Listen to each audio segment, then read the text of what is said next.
Assalamualaikum warahmatullahi taala wabarakatuh.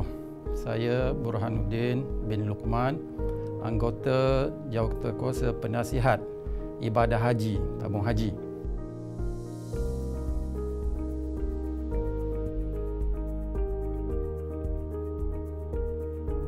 Haji ini ada 5 jenis.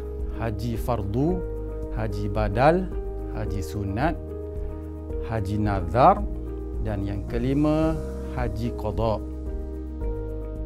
Haji yang pertama iaitu haji fardu. Ia juga dinamakan haji Islam atau haji wajib kerana ini adalah rukun Islam. Inilah haji yang wajib ditunaikan oleh setiap Muslim yang dah cukup syarat-syarat wajib haji, dan ia diwajibkan hanya sekali seumur hidup. Jenis haji yang kedua ialah haji badal. Haji badal ini juga dikenali sebagai haji niyabah. Maksudnya haji yang orang lain yang buatkan untuk kita. Sama ada sebab kita dah meninggal dunia, tak sempat buat haji, ataupun tiada kemampuan tubuh badan untuk pergi haji. Setelah haji menjadi wajib ke atas kita. Biasanya orang kita panggil upah haji. Jenis haji yang ketiga ialah haji sunat. Ia adalah ibadat haji sunat yang ditunaikan oleh mana-mana Muslim yang telah menunaikan haji fardu. Haji sunat ini juga dikenali sebagai haji tatawwu'. Maknanya haji yang kita buat dengan sukarela tanpa diwajibkan. Jenis haji yang keempat ialah haji nazar. Mana-mana Muslim yang telah bernazar untuk menunaikan haji, maka wajib ke atasnya untuk menunaikannya. Dan haji ini kita panggil haji nazar. Jenis haji yang kelima pula ialah haji qada. Haji qada ialah haji yang ditunaikan untuk qada ataupun ganti haji yang telah rosak dahulu.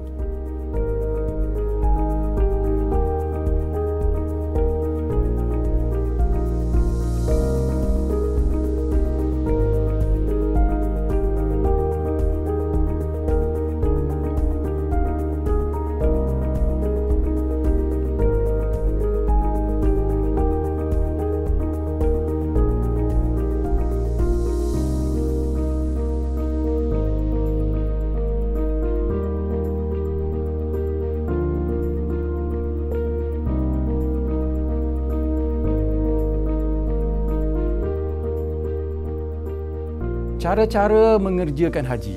Apa yang kita maksudkan dengan cara mengerjakan haji ini ialah apabila kita ke Mekah untuk menunaikan haji. Di samping buat haji, kita juga boleh buat umrah. Bagaimana kita laksanakan haji dan umrah ini? Sama ada kita gabungkan sekali atau kita dahulukan umrah kemudian baru kita lakukan haji, ataupun kita lakukan haji dahulu kemudian baru kita buat umrah. Inilah yang kita maksudkan dengan cara-cara mengerjakan haji. Ada 3 cara untuk melaksanakan haji berserta dengan umrah ini. Cara yang pertama dinamakan haji ifrad. Cara yang kedua dinamakan haji tamattu'. Dan yang ketiga dinamakan haji qiran.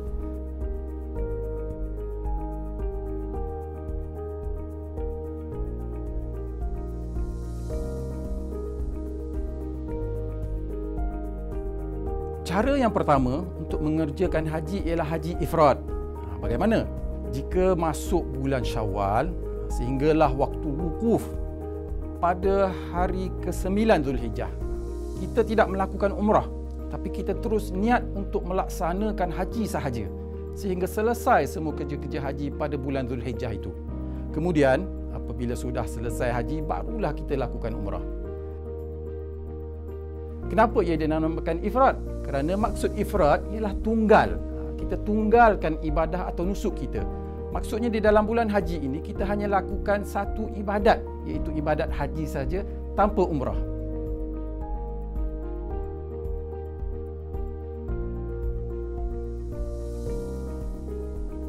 Perkara yang pertama, datangnya 1 Syawal sehingga 9 Zulhijjah. Yang pertama, sebelum berniat, kita disunatkan untuk mandi, mandi sunat namanya. Yang kedua, kita pakai pakaian ihram. Ini wajib. Yang ketiga, kita solat sunat ihram. Ini sunat lah, nama pun sunat ihram kan, solat sunat. Yang keempat, niat ihram haji, yang ni rukun. Di miqat haji, kita niat ihram haji saja di miqat. Yang ni wajib haji. Niat itu rukun, tapi niat di miqat adalah wajib. Yang kedua, niat haji ifrad di dalam haji ni contohnya, sebagai contohlah sahaja aku mengerjakan haji dan aku berihram dengannya kerana Allah Ta'ala. Yang penting lintasan hati kita melakukan ihram itu untuk haji, dan jangan sekali-kali kita niat umrah sekali. Yang ketiga, selepas niat sehingga tahallul, wajib kita jaga diri daripada melakukan larangan-larangan semasa berihram. Perkara yang keempat, selepas niat sehingga mula bertahallul, kita disunatkan bertalbiyah sebanyak-banyaknya. Perkara yang kelima, semasa sampai di Baitullah, kita disunatkan melakukan tawaf qudum. Perkara yang keenam, kita melakukan sa'i di mas'a. Kita diberi pilihan untuk sa'i dulu ke ataupun melewatkan sa'i ini sehingga selepas tawaf ifadah nanti, selepas wukuf. Perkara yang ketujuh, pada 9 Zulhijjah itu kita berwukuf di Arafah. Perkara yang ke-8, ini wajib haji, iaitu mabit di Muzdalifah sekurang-kurangnya separuh malam 10 Zulhijjah. Dan disunatkan untuk kita mengutip anak-anak batu semasa di Muzdalifah tu lagi. Perkara yang 9, pada 10 Zulhijjah dan diikuti dengan hari ke-11, 12 dan 13 semasa kita di Mina tu. Yang pertama, melontar jamrah Aqabah Kubra. Yang kedua, menggunting ataupun mencukur rambut. Maka selesailah, jadi kira tahallul awal. Yang ketiga, mabit di Mina pada malam 11, 12 dan 13 Zulhijjah untuk nafasani. Wajib melontar 3 jamrah pada hari ke-11, ke-12 dan ke-13. Selepas berwukuf, semasa di Baitullah, kita perlu lakukan rukun haji, iaitu tawaf haji. Kemudian kita lakukan rukun haji, iaitu sa'i di mas'a. Sekiranya kita masih belum melakukan selepas tawaf qudum, kita mula-mula sampai ke Baitullah dulu. Dan yang paling penting juga, kita tak boleh lupa, iaitu tertib ke semua rukun-rukun.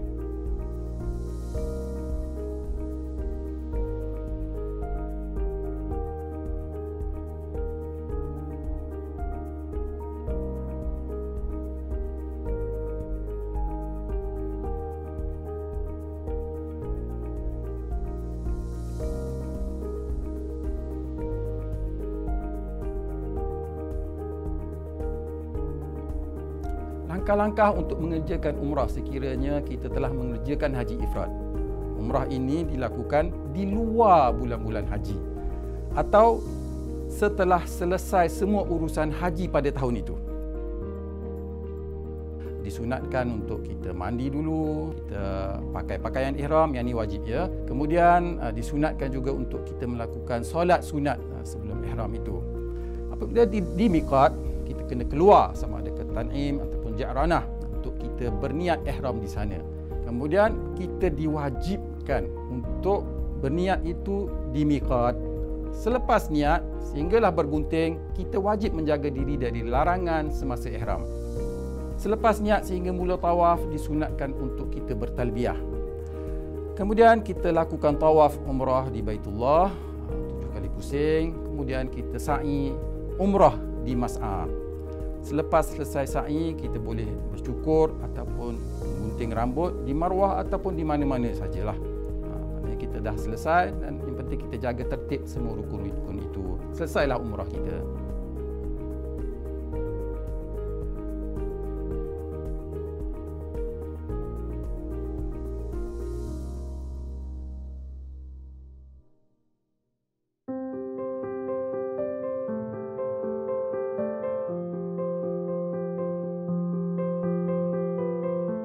Cara haji yang kedua pula ialah haji tamattu', iaitu dengan kita mengerjakan umrah pada bulan-bulan haji. Kemudian mengerjakan haji pada tahun yang sama. Maksudnya, apabila dalam bulan-bulan haji, iaitu Syawal, Zulkaidah, awal Zulhijjah, kita datang dari miqat dan kita niatkan umrah sahaja dahulu. Kita boleh lakukan umrah sekali ke, 2 kali ke, banyak kali ke, tak kisahlah. Apabila sudah selesai umrah, kemudian barulah kita niat haji. Biasanya di Mekah baru kita niat haji. Kenapa dinamakan haji tamattu' ini? Perkataan tamattu' ini dari segi bahasa maknanya menikmati, enjoy. Ada dua sebab yang popular yang disebutkan oleh para ulama. Sebab yang pertama, kerana setelah selesai umrah, kita dah tahallul, maka kita boleh menikmati perkara-perkara yang dilarang semasa ihram. Kita boleh pakai pakaian, wangi-wangian, boleh bersama pasangan, sehinggalah kita niat untuk haji nanti apabila dah dekat waktu wukuf. Biasanya mungkin pada 8 Zulhijjah nantilah. Sebab yang kedua, kata ulama, kita hanya memerlukan satu perjalanan saja dari mikot untuk melaksanakan kedua-dua ibadat ini, iaitu ibadat umrah dan haji. Ketika di mikot, kita niat umrah, dan apabila kita nak niat haji, kita boleh niat haji di tempat tinggal kita di Mekah tanpa kita keluar ke mikot lagi sekali.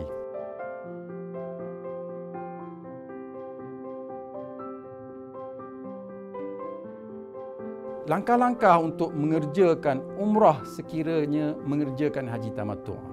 Haji tamattu' seperti mana kita sebut tadi, kita mulakan dengan umrah. Jadi kita mulakan dengan umrah di dalam bulan-bulan haji.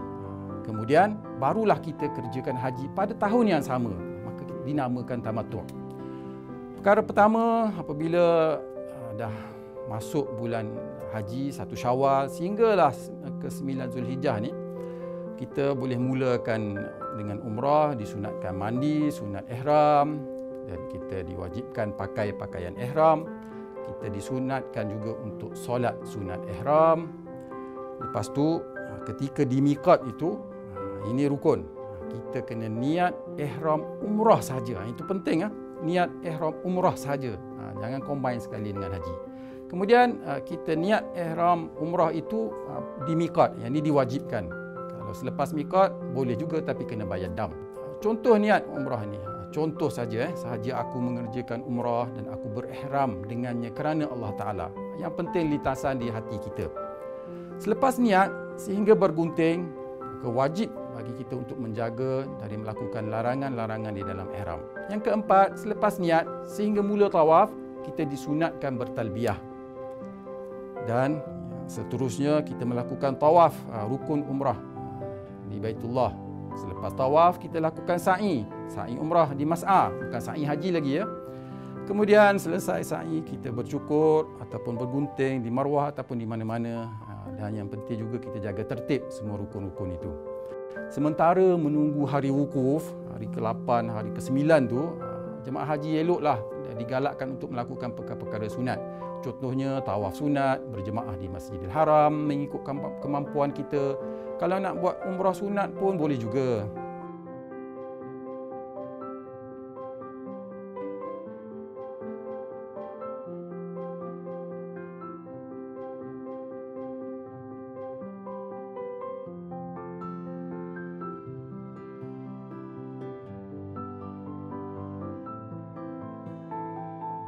Langkah-langkah untuk mengerjakan haji tamattu'. Masa di Mekah dan kita telah selesaikan umrah-umrah kita pada hari ke-8 ataupun 9 Zulhijjah. Kita mulakan dengan mandi sunat untuk ihram. Lepas tu kita pakai pakaian ihram yang ini wajib. Kemudian kita disunatkan untuk solat. Kemudian kita niat ihram haji. Daripada rumah kita lagi. Yang penting di tanah haram. Niatnya itu. Contoh niatnya. Niat haji tamattu', tapi kita tak sebut pun, kita tak ingat pun tamattu' tu dalam niat kita. Kita cuma niatkan aku mengerjakan haji dan aku berihram dengan haji itu kerana Allah Ta'ala. Tak perlu lintaskan tamattu' atau seumpamanya. Selepas niat sehingga tahallul, wajib kita menjaga larangan semasa berihram. Ini samalah. Selepas niat sehingga mula bertahallul, kita disunatkan bertalbiyah sebanyak-banyaknya. Pada hari ke-9 Zulhijjah, ini rukun, kita perlu berwukuf di Arafah. Kemudian mabit di Muzdalifah sekurang-kurangnya separuh malam ke-10 Zulhijjah dan disunatkan mengutip anak-anak batu di sana lagi. Pada hari ke-10, 11, 12, 13 Zulhijjah di Mina tu, yang pertama kita melontar jamrah Aqabah, jamrah kubra itu hari ke-10. Kemudian kita boleh bertahallul awal, bercukur ataupun bergunting. Dikira dah selesailah tahallul awal. Kemudian malam 11, 12, 13 kena mabit di Mina dan kita juga diwajibkan untuk melontar ketiga-tiga jamrah pada 3 hari ini 11, 12, 13. Selepas berwukuf semasa Baitullah, kita boleh lakukan rukun iaitu tawaf haji. kemudian kita lakukan rukun haji iaitu sa'i di mas'a. Dan yang penting juga kita jaga tertiblah semua rukun-rukun ini.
Cara yang ketiga untuk melaksanakan haji ialah secara qiran.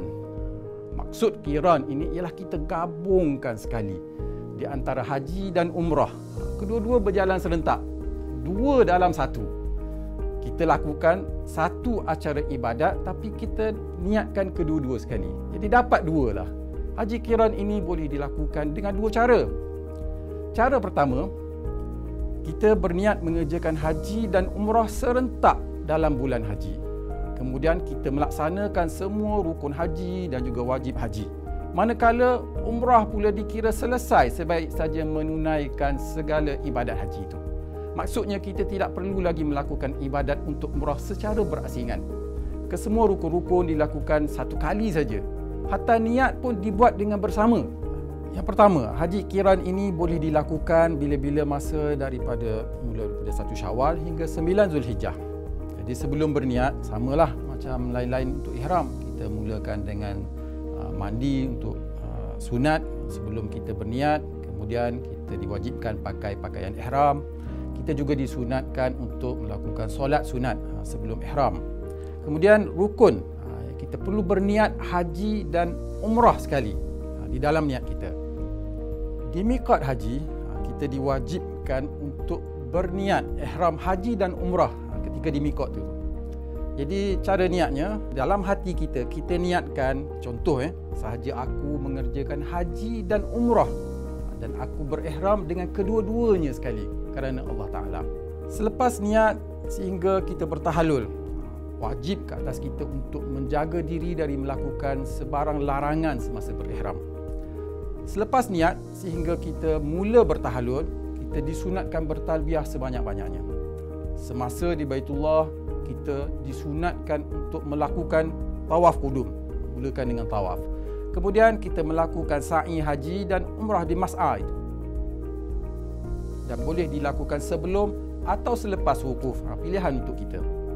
Pada 9 Zulhijjah, kita pergi berwukuf di Arafah. Kemudian kita bermabit di Muzdalifah sekurang-kurangnya bermula daripada separuh malam 10 Zulhijjah itu, dan kita disunatkan untuk mengutip anak-anak batu di sana. Pada hari ke-10, 11, 12 dan 13 Zulhijjah ni kita berada di Mina. Kita mulakan dengan melontar jamrah Aqabah Kubra. Kemudian selepas itu kita boleh bergunting dan mencukur rambut. Maknanya selesailah tahallul awal kita. Kemudian kita diwajibkan untuk mabit di Mina pada malam 11, 12 dan 13 ini. Kita juga diwajibkan untuk melontar 3 jamrah pada 11, 12 dan 13 itu. Selepas berwukuf, semasa di Baitullah, kita wajib melakukan tawaf haji. Kemudian kita ikuti dengan sa'i sekiranya kita belum melakukan selepas tawaf qudum. Dan akhir sekali kita perlu jaga tertib untuk semua rukun-rukun itu.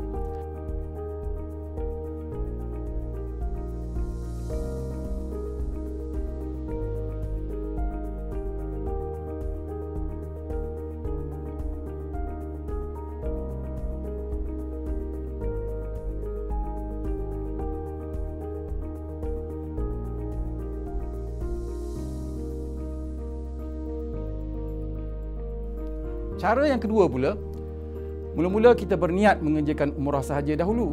Tapi sebelum memulakan tawaf, kita berniat mengerjakan haji sekali bersama dengan umrah yang belum lagi kita habiskan itu. Dan seterusnya, kita melaksanakan semua rukun dan wajib haji sahaja. Contoh biasa bagi menunaikan haji secara qiran ini, contohnya, seorang wanita pada asalnya dia ingatkan nak buat haji tamattu'. Jadi dia niat umrah. Kemudian apabila dia niat umrah semasa di miqat, tapi dia didatangi haid selepas niat umrah dan dia tidak boleh menunaikan tawaf. Dan haidnya malangnya tidak kering sehinggalah tarikh berangkat ke Arafah pada 8 Zulhijjah. Jadi dia boleh niatkan haji terus. Dan jadilah ia haji qiran. Contoh yang kedua pula ialah jemaah haji yang tidak sempat menyempurnakan umrah kerana sakit, kerana terhalang ataupun koma. Mereka juga boleh melaksanakan haji secara qiran. Sekian dulu dari saya, Burhanuddin Luqman. Terima kasih. Wassalamualaikum warahmatullahi taala wabarakatuh.